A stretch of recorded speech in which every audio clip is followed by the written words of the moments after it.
Hi everyone, this is Iron Torch 20 and we are continuing the series of Mega Man X games with Mega Man X4. And this is going to be the first game on the PlayStation 1, which also features some pretty snazzy FMV cutscenes, and they're all done with anime, and here's a pretty good anime intro. And you get to see X and Zero, and the good thing about Mega Man X4 is you get to play as either X or Zero, and then you can play their respective stories. And this is just an introduction that gets you pretty jazzed up for this game, because the J-pop music they feature is pretty well done, and also it gives some pretty good insight on the characters themselves. And also with the cutscenes, it features just some of the most god-awful voice acting that you will find in any other game. And that is why it's fun, because it's the kind of voice acting where it is just so bad, it just makes you laugh. And yes, I'm sure a lot of you know about that certain scene in Zero's story, but we will get to that when we get to Zero's story. But right now, really Repliforce is going to be one of the main antagonists in this game. And then this game does actually feature some pretty decent plot. I actually thought it was pretty well done, you know, for a Mega Man game. And since Mega Man games really aren't all that known for their plot, this is one that takes a little bit further than X1, X2, or X3 did. So that was just the intro. And that mysterious hooded fellow, I'm sure he's not going to come into play anytime soon. And for those of you wondering, I am playing this on the X collection, so I didn't have the original copy with me. And just going through the options here. And here you get to select your characters, either X or Zero. X is going to be the long-range fighter, while Zero is the short-range fighter. I am going to be showing off both of their stories.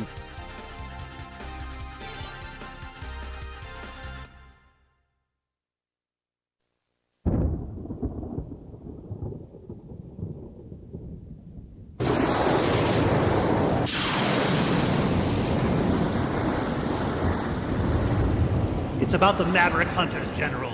They are far too eager to please the humans and continue to hunt down the Reploids. Do you believe they pose a significant threat? Perhaps. You already know the truth, General. Their sole mission has been to destroy any Reploids who fail to do as the humans order. It's in your best interest to stop them now, before they turn on you. You possess enough power to destroy them!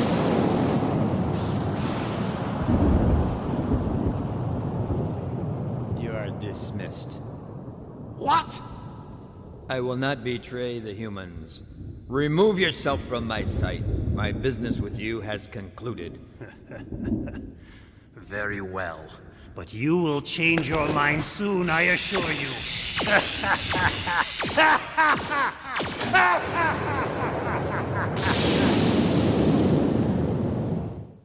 Well, I'm sure that's not the last we see of that hooded fellow. But here we get our intro stage, and pretty much what it's going to be. It's going to be pretty similar to, kind of similar to X2's intro stage, where it's a little bit more hazardous, but overall it's still pretty easy to get through. And the way they broke up these stages in X4 is that they're going to be separated into two areas. You have first area, which is a pretty basic place, and then the second area is where you fight the boss. And with X, it's actually really easy to tear this guy to pieces. So really all I'm doing is just waiting for him to throw his hand down and then just shoot him. And that's pretty much how X's playthrough, or X's gameplay style is that you're going to be doing a lot of long-range combat, and also you're going to be doing a lot of hit-and-run tactics, as opposed to Zero, where it's more of a power game and it's more of an inside fighting, or an infighting range. And the way I set this up is that I am going to be doing both stories. However, I'm going to be playing X's playthrough the full way. I'm going to be doing a full playthrough of X's story. And I'm also going to be doing kind of a streamline, or kind of a highlights reel of Zero's story, where I'm not going to be playing through or showing off all the stages again, but what I'm going to be doing is just showing off like parts of the stages that are different from X. Because the first time I played this, I actually did play as X first, and then played as Zero. And then this game does have a lot of nostalgic value for me because when I got my PlayStation, this was in 1998 I think, this was actually the first game I rented. So as you can tell, I was a pretty big Mega Man X fan in the respective years when I first got Mega Man X3 and then played the hell out of that. And then I ended up renting this game. But yeah, that's pretty much how I spent my summer that year, was lots of PlayStation games. Also, I didn't really own any, I just rented a bunch of them. And that was when I first found out that you need a memory card to save games, but we'll get to that pretty soon. And this is just the end of the intro stage. You can get an extra life there. And also, what that lantern does is that it's a full health restore. So that is one of the things that does make this game a little bit on the easy side. Even though you wouldn't know that with the way I played this first part. But I do get better as the game goes on.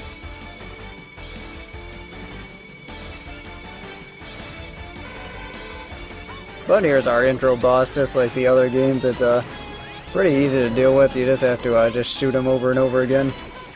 And I had a lot of trouble dodging his attacks for some reason, but fortunately they don't do a whole lot of damage.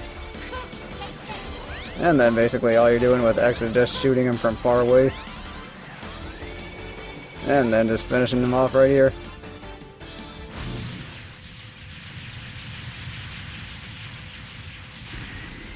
So while he explodes, we get to meet a certain character, and this is going to be the Colonel. And they do have different dialogues between X and Zero.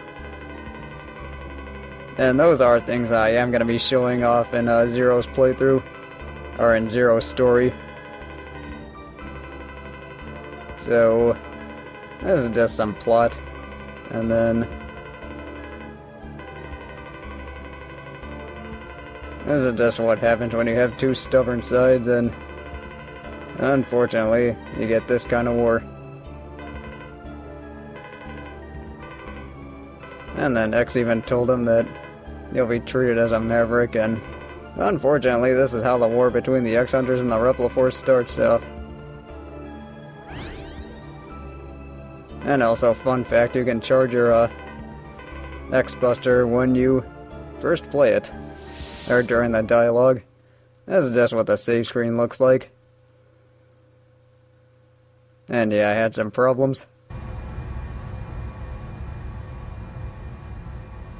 Brave soldiers of Repliforce, we have all been wrongfully judged as mavericks by the humans. We cannot suffer this indignity and live in disgrace. We will build our own nation of Reploids. But remember, this is neither about insurrection nor rebellion against our human creators. This is about our liberty and security. We must battle for our own individual rights and our own survival. Together we will build our nation, a sanctuary for all Reploids, our own utopia. Let us forge onward towards a new golden era for the Repliforce. I too share the general sentiment. Take heed, we have no other choice. Let us fight valiantly, with courage and pride, without fear, for we are the Repliforce. The most powerful army in history!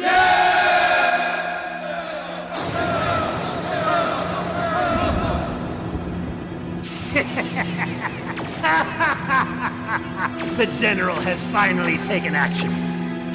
And now, my Maverick Hunters, what will you do? I'll be watching closely from here on out.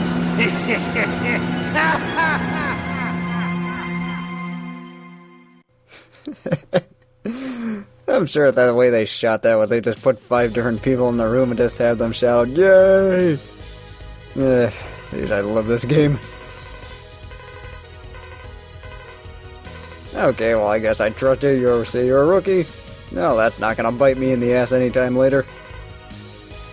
But yeah, getting to the voice acting, I'm sure Legendary Plumber could come up with a better cast of LPers for this game. And speaking of which, he is a auditioning for Pokemon Fire Red. I don't know, I'm still thinking about giving that a shot, but, you know, I'm not really much of a voice actor.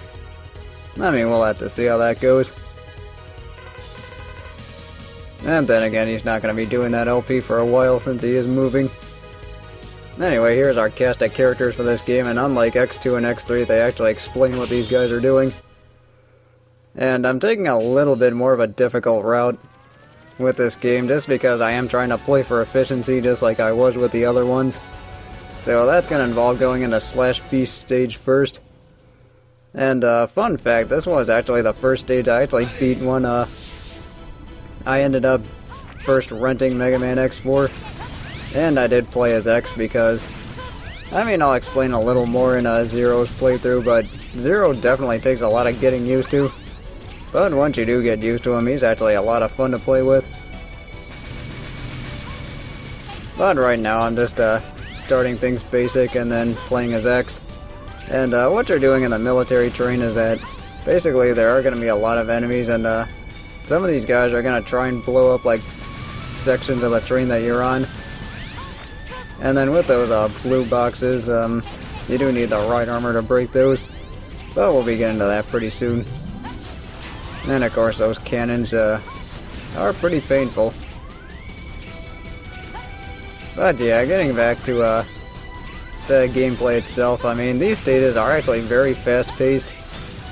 And since I am playing the X collection on my PS3, the loading times are actually very short. So I just kept them in because they were very minuscule. And also, they didn't really have much of anything to do with the game. I mean, it wasn't like Fight Night Champion where I did have to edit out like 15-second chunks of loading. I mean, that's really the only problem I find with that game. But let's see, I did have a few technical difficulties, and I think that was just my program just not properly saving the file. So this was actually a second attempt at this. So I'm doing a little bit better, and that mini-boss is actually a lot easier with X because all you have to do is just stand on that platform to the right and just keep shooting. And that's really the easy way to deal with it. But here we are in Area 2, and the way stages work, as I've said before, they're broken up into Area 1 and Area 2. So if you do end up getting a game over in Area 2, when you continue, you start back at Area 2. And let's see, there aren't really that many checkpoints to worry about because technically Area 2 might as well count as a checkpoint, and I have never not gotten hit there. So if somebody knows how to avoid that guy without getting hit, then please let me know. Let's see, the good thing about the right armor in this game is that you can jump and then slash, or do like a slashing attack, which is a lot more useful. But overall, I like the right armors in X3 a lot better. But that's just personal preference. Also, you can break sections of the train, and you need to do that in order to get this heart tank. And also take a bomb to the face. And then eventually, just like all the other right armors, when you take too much damage, the right armor gets destroyed. And then you can tell this, even though you can't tell this with the recording the way it is, but you can tell this when the right armor starts, I guess, like short-circuiting. And then that's when you know to get the hell out of there. Or at least that's only going to apply when we're fighting Magma Dragoon, but I'll get to that when we get to Magma Dragoon. I mean, I was thinking about doing this the same way as Clement's Let's Play when he took on Magma Dragoon first, but kind of decided that I wanted to get the armor there first. And then you can't actually do that without beating Slash Beast and Storm Owl. And then you'll see why when we get there. You just need those, or you need the X-Buster power-up and Slash Beast weapon. But yeah, this also starts the theme of where, well actually I guess X2 started that, where you need like a particular weapon in order to get to a Dr. Light capsule, which those are back. And here we get to meet Slash Beast, and there's a pretty snazzy warning sign. Oh, that guy's fast. Although I wonder if he was like aiming for that box or if he just kept it there. See, the thing was, I had a lot of trouble like avoiding his twin slasher attack. And in hindsight, I don't even know what the problem was. I just had a lot of problems like just getting my timing down with this game. Also, when he does that, that's when you know he's gonna charge back and forth. And then for some reason, in the X collection, he just keeps roaring at you for some screwy reason. And here I just be an idiot. And now watch this. He ends up killing me and I end up killing him, so take two. Yeah, this one went a little bit better, but not by much. Well, with all that said, Slash Beast is done. And I'm barely hung on that one. And yeah, I did have to restart my recording because of, you know, some technical problems. Well, that's a good thing about this game, is that you can save and then restart. At least it's not like Fight Night Champion where you had to auto-save, or it had to auto-save. But with all that said, I will see you in part 2.